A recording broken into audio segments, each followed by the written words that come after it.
نواخا قويتاي دنكفني بلبي كيسكم أبساي حزوني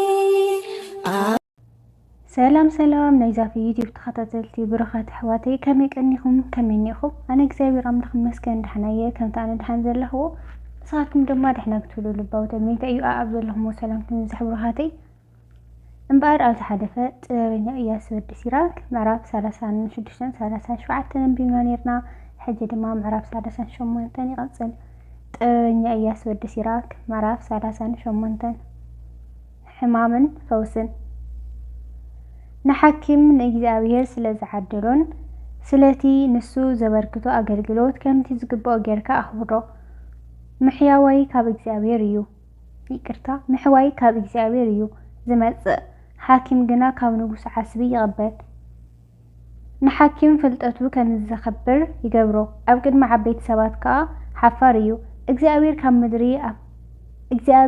مدري أفوسو فتاري إتي فلوء زخونة سب دما كي عنقفو أب جبري يوعلو حيل إجزابير من انت خدالت بحانتو أو مرير ماي كم زمقرة زذكريو باتي زاد النقو تقباراتو من انت كخبر ندك الثوات طبب عدلو إتي غدماي نتي أفواس أواهيدو يكأممو إتي حاكم دما حمام نمحواين سغاي نموغادن يتقاملو سراح إجزابير موداتا يبلون بو مخنيات كا سلام ممدر سفينة ألو وردي انت حاميمكا شلل ايتبل ناب اجزابير سألومو كحويكايو كل حاتيات كا تنزز إدكا أنسه حاتيات نزبلوو كابل بخار حقو كم كإلات كا طعم زمأزؤو مسوات عطان ناي زخر مسواتي أخلن زيتن أغرب نحكم اجزابير زفوت رأيومو فليبو تهبو سلازر ليكا خواخاي تلحقو طعنا أب تحتي حلوة حاكم زخون اللي جيزي قالو كمي إتي حاكم ون كمرمر كالو عوت مأنت كهبن إتي حموم بهوت كنبر مأنتي كحويون نابك زابيري زيزلي إتي أب كدمي أملاق حات يزقبر سب كحممن أو تحت حلوة حاكم كخون نايقدن يو نموت مبكاي وداي نموت بخيلو عزيو كم زقو هاي خوينكا الكسرلو نعو بزقباء كبري جنزو بزعبا سنساعات قبرون شللا يتبلو بخيات كا مرير ملك اسكا دما كاب لبي زنغالا يخون نقايفيتا منت كي بصحكا اتي قفعي بمط المويا اتي مواتين حادوين خلتا معالتي صناح الشعو حزن كا وديخا تسنعنا كما يقوه لبي حيلخا يدكميو برتوع حزن كا موت يسعبيو تحرموت فتاويخا حزن قصلو يسمعكا ايو نلبخا سبيرو بدخنات كساب زتقعكا جن اي تسبيو لبخا نقوهي احليفكا يتهب كابخار حقو كلاتنا كنموت كم زخونا ذكر زملس كم زي الوا يترسع نجزار اسخادات قد انبر بموقهيكا نتي موات تمسألو سناي حانتكو يلبون كم دي نسو زموتا نسخاون كوم اتموت ذكر لومي تارقو صباح دما تارخ ايو اتي موت ناو عرفتو مسأتوا اتي زخرو يرسع قدفو تسنعنا نفسو وصيا إلكاون بووي تحزن تمرتي خالي عيون حدا صحاف زلو طب بتي زلو نصا غيزي ايو زمزن اتي زو حد عيو زلو إلى بانك خاون سخل اتي بمحرز زدلي بناوت محرز تراي زحبن بوعرون بعيو من تراي زقدس بزرو بزعوا أرحو كخون زلوم أو عر تراي زخانة كما إلو لقاك خاون يخل لبو تمالي أموسان نتي كابتي زبلع أم هابن زورق السبيو كمون إتي ليتن معالتن زسعر إد بزلوك إلى سرحتنيا لكعهم إيو إتوم ماتتوم زلوم كالبيت نخدالو كقطقطو زوعالو فلي نجر نخفصمو زقادلو هيو زلو زمسل سئلي نخقربو بلبي زقادلو نزيون عفت أمين خبصحوو بتنقاقه زسرحو كإلاتاتون لكعكم أميو إتي سرحات حاتسين نخيدلو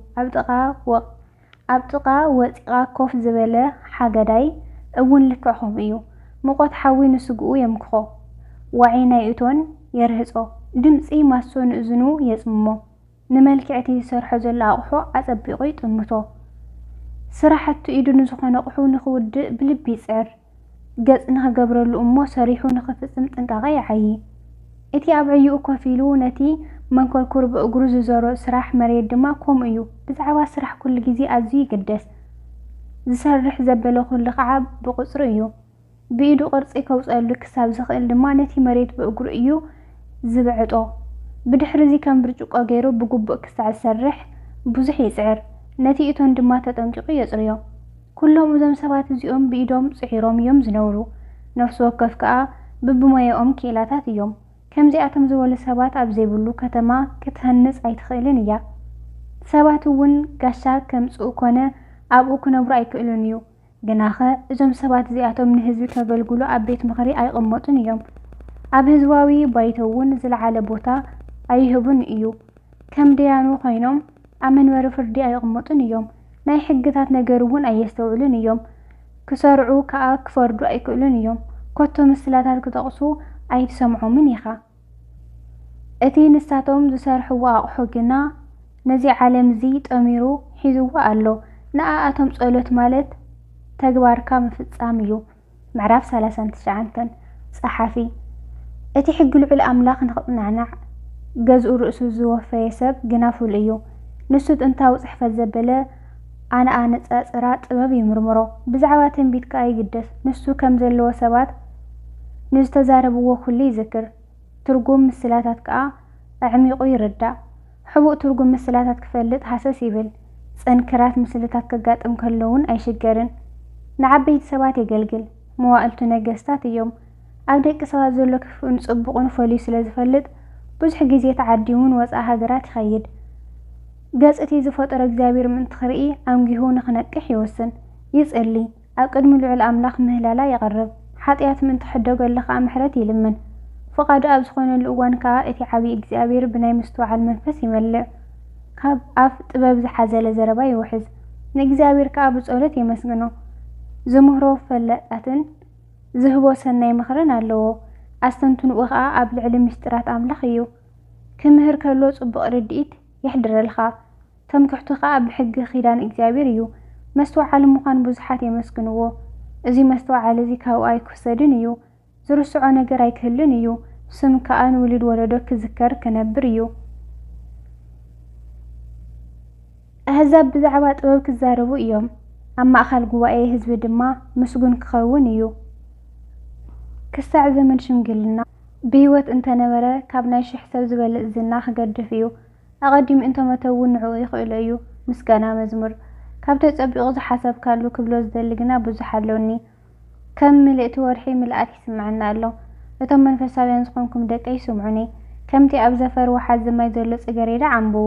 ከም ዕጣን ጥዑም ዝመዓዝኡ ሽታ ዘርግሑ። ከም ዕምበባ ሸሻን ከዓ ሰላዕላዕ በሉ። መዓዛኹም ኣብ ኩሉ ሃነን ይበል። መዝሙር ምስጋና ዘምሩ።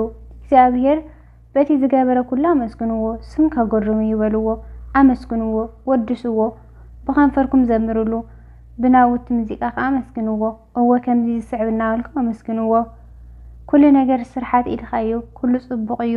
ንስኻ ዝኣዘዝካዮ ኩሉ ከዓ ብእዋኑ ይፍጸም። ኩሉ ንስኻ ኣብ ዘሰንካዮ እዋን ክገልጽ ስለ ዝኽእል እዚ እንታይ እዩ እዚ ኸ ስለምንታይ ከምዚ ኮነ ክብል ዝኽእል የልቦን። ንስኻ ምስ ኣዘዝካ ማይ ንላዕለ ተኸመረ። ንስኻ ምስ ተዛረብካ ከም መንደቕ ደው በለ።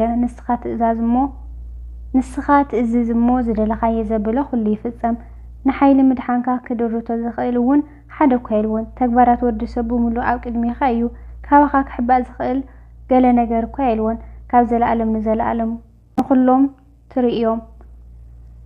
እዚስ ድንቂ እዩ እትብልዎ ገለ እኳ የልቦን። ፍጡር ዘበለ ኩሉ ዝህብ ረብሓ ኣለዎ እሞ እዚ እንታይ እዩ እዚ ኸ ስለምንታይ ከምዚ ኮነ ኢልካ ክሓተካ ዝኽእል ሓደ እኳ የልቦን። ከምቲ ፈለግ ንንቕፁ ምድሪ ዝኸድኖ ብማይ ከዓ ከም ዝቐበብ ዝገብር ከምኡ እውን በረከትካ ንዓለም ይኸድኖ። ከምቲ ንጥዑይ ማይ ጨው እትልውጦ ቀጣዓኻ ከዓ ናብ ኣህዛብ ትኽዕዎ። መገድታትካ እቶም ቅዱሳን ቁኑዓት እየን፣ ነቶም እኩያት ግና ዕንቅፋት እየን። ብቕድሙ እውን ከምቲ ክፉእ ነገር ሓጢኣት ዝተፈጠረ ሰናይ ነገር ንህይወት ሰባት እዩ ተፈጢሩ። ሰብ ብህይወት ንኽነብር ዝደልዮ መሰረታዊ ነገራት ማይ፣ ሓዊ፣ ሓፂን፣ ጨው፣ እኽሊ፣ ጸባ፣ መዓር፣ ነቢት፣ ዘይቲ፣ ክዳን እዩ። እዚ ነገራት እዚ ፈሪሓ እግዚኣብሔር ንዘለዎ ሰባት ሰናይ እዩ። ኣብ ኢድ ሓጢያን መስኣተወ ግና ናብ ክፋት ይልወጥ ንፍዳ ኢልካ ዝፈጠርካዮም ነፍሳት ኣለዉ ንኽወጥዑ ከለዉ መቕጻዕቲ መሪር እዩ ኣብ መወዳእታ ዓለም ንሓይሎም ብምሉእ ክርእይዎ እዮም ንቁጣዓ ፈጣሪኦም ከዓ ክዝሕልዎ እዮም ሓዊ በረድ ጥሜት ሕማም ዓስራይ ኣፍ ናይ ኩሎም ኣራዊት እንቅርቢዒት መንደልቶ ፈሪሓ እግዚኣብሔር ንዘይብሎም ዝቐርድድ ሰይፍ እዚ ኩሉ ንመቕጻዕቲ ኢልካ ኢኻ ዝፈጠርካዮ ኩሎም እዚኣቶም ትእዛዝካ ኣብ ግብሪ ንምውዓል ሕጉሳት እዮም ኣብ ምድሪ ኮይኖም ንኸገልግሉካ ድማ ድልዋት እዮም እዋኑ ምስ በጽሐ ከዓ ንትእዛዝካ ትሕተት ኣይብልዎን እዮም እዚ ነገር እዚ ካብ ዝርድአኒ ነዊሕ እዋን ኮይኑ ኣጸቢቐ ምስ ኣስተንተንክዎ ከዓ ኣብ ጽሑፍ ኣንበርክዎ ኦ እግዚኣብሔር ንስኻ ዝገበርካዮ ዘበለ ኩሉ ሰናይ እዩ ኩሉ ብእዋኑ ጽቡቕ ስለ ዝኾነ እዚ ካብቲ ይኸፍእ እናበለ ክበላልጽ ዝኽእል የልቦን ሕጂ ከዓ ብምሉእ ልብኹም ድምፅኹም ንእግዚኣብሔር ኣመስግንዎ ንስሙ ከዓ መዝሙር ምስጋና ዘምሩ ምዕራፍ 4 ይቕጽል